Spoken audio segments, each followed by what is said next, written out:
हाँ जी, नमस्कार। कैसे हैं आप? तो आज हम क्या बात करेंगे देश दुनिया के अंदर। तो आज हम बात करेंगे देश दुनिया में कि किस तरह से आपके एयरटेल में गूगल ने कितना तो 1 बिलियन यूएसडी का इन्वेस्टमेंट किया है।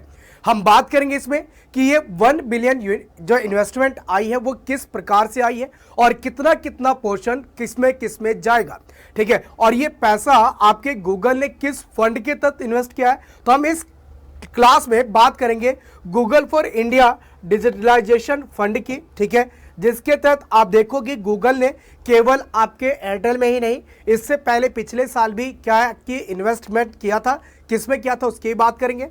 उसके बाद बात करेंगे कि 1 बिलियन में से कितना इसने इक्विटी, ठीक है, इक्विटी इन्वेस्टमेंट के तहत निवेश किया है और कितना आपका पोटेंशियल कमर्शियल एग्रीमेंट के तहत आपका निवेश किया है। तो चलिए शुरू करते हैं आज का लेक्चर। अगर बात करें तो आपका जो, ठीक है, गूगल का डिजिटलाइजेशन फंड फॉर इंडिया जो रखा गया है वो सुंदर पिच्चई जो गूगल के आपके सीईओ हैं, ठीक है, सुंदर पिच्चई ने 10 बिलियन यूएसडी का इन्वेस्टमेंट करने की बात की थी, जिसमें से आप देखोगे लास्ट ईयर 4.5 बिलियन यूएसडी का इन्वेस्टमेंट इन्होंने जियो के अंदर किया था और उसी के तहत 1 बिलियन का इन्वेस्टमेंट किसमें करें तो आपके गूगल किसके एयरटेल के अंदर कर रहा है। तो इन्होंने क्या किया कि 700 जो यूएसडी मिलियन है, ठीक है, 700 मिलियन ये क्या करेंगे तो आपके एयरटेल के 1.2% टू 8% ऑनरशिप इक्विटी आपके खरीद लेंगे, यानी 1.28% के ये क्या बन जाएंगे तो आपके एयरटेल के मालिक बन जाएंगे इतने प्रतिशत का। और जो 300 मिलियन यूएसडी का जो इन्वेस्टमेंट है ये मल्टी ईयर कमर्शियल एग्रीमेंट के तहत आपका निवेश किया जाएगा। ठीक है, यानी क्या फोकस किया जाएगा इस पार्टनरशिप में, फोकस किया जाएगा कि जितने भी आपके एंड्रॉयड इनेबल, ठीक है, जितने भी आपके गैजेट्स हैं उन सब में आपके पैसे को निवेश किया जाए और चीपेस्ट तरीके से यानी कम दाम में मार्केट में कस्टमर्स को अवेलेबल कराया जाए, जिससे से ज़्यादा एयरटेल की रीच आम जनता तक पहुंच सके।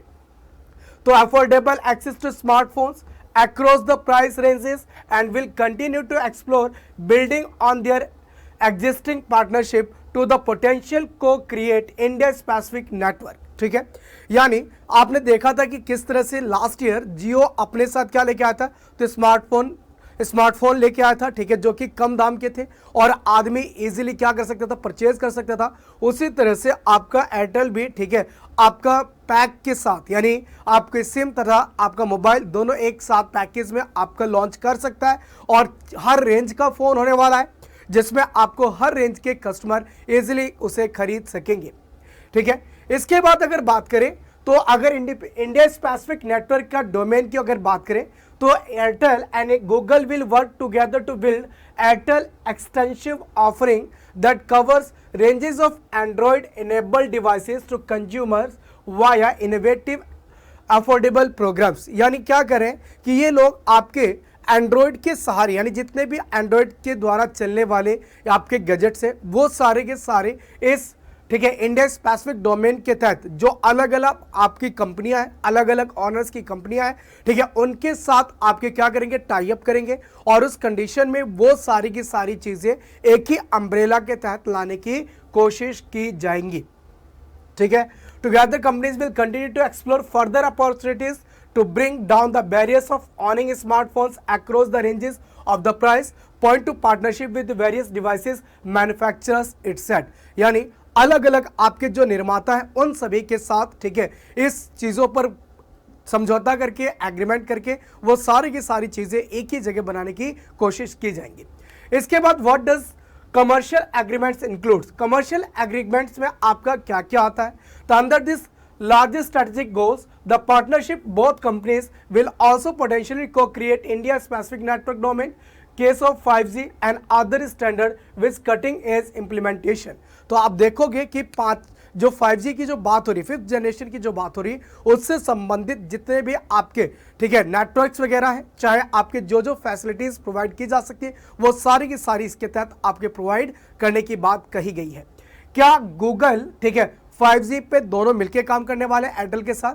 तो अगर मैं बात करूं तो एयरटेल जो आपकी कंपनी है वो ऑलरेडी गूगल का 5G ready evolve packet core software system आपका यूज कर रही है। तो इस कंडीशन में जाहिर सी बात है कंपनी इस प्लान को और ज्यादा एक्सप्लोर करने की कोशिश करेगी, ठीक है। और scaling up to the deployment of the Google's network visualisation solution to deliver superior network experience to the customers, यानी इसके तहत अपने कस्टमर्स को बेहतरीन नेटवर्क देने की कोशिश आपकी कर रही है। अगर बात करें, ठीक है, क्या गूगल ने इससे पहले किसी में इन्वेस्टमेंट किया, तो हाँ बिल्कुल, गूगल ने इससे पहले आपका 4.5 बिलियन का इन्वेस्टमेंट किसके साथ, जियो के साथ किया था, ठीक है। और जियो ने उस टाइम पे क्या किया था, तो आपने देखा था कि जियो अफोर्डेबल आपके फोन्स, स्मार्टफोन्स मार्केट में लेके आपका आया था। अगर भारतीय कंपनियों की बात करें कि वर्तमान में टेलीकॉम में कौन कौन सी कंपनियां बची हैं, तो सबसे बड़ी कंपनी इस टाइम कस्टमर के हिसाब से कौन सी, या कैप के हिसाब से बात करें तो जियो है, जिसके पास लगभग 42 करोड़ की जनसंख्या ने सब्सक्राइब कर रखा है। उसके बाद आपकी बारी आती है एयरटेल की। एयरटेल के पास लगभग कितने, तो 35 करोड़ आपके सब्सक्राइबर्स हैं। तीसरे नंबर पे आइडिया वोडाफोन आता है, जिनके पास लगभग 27 करोड़ आपके सब्सक्राइबर हैं, ठीक है। और उसके बाद से आपकी सरकारी कंपनियों BSNL, MTNL का नंबर आता है, ठीक है। अभी आप देखोगे कि आइडिया ने लगभग अपने 35% शेयर किसके पास, तो गवर्नमेंट के पास रख दिया है, क्योंकि आप देखोगे एयरटेल और आइडिया दोनों क्या है, तो इस टाइम पे इनके ऊपर बहुत सारा सरकार का कर्ज है।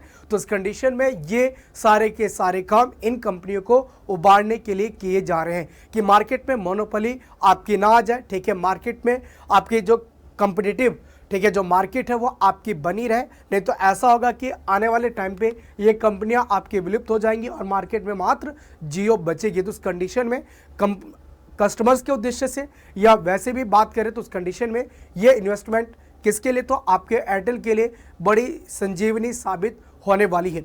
अभी ये बात हुई है, ठीक है, लेकिन आने वाले टाइम में आप देखोगे कि सारी बाधाएं, जो भी आपकी सरकारी बाधाएं होती हैं, उन्हें पार करके ये जल्द ही इन्वेस्टमेंट कंप्लीट कर ली जाएगी। तो आज के लिए इतना ही, ठीक है। जैसे ही कोई नई अपडेट्स आएगी हम आपके सामने फिर हाजिर होंगे। तब तक के लिए दीजिए मुझे इजाजत और देखते रहिए डाउटनेट।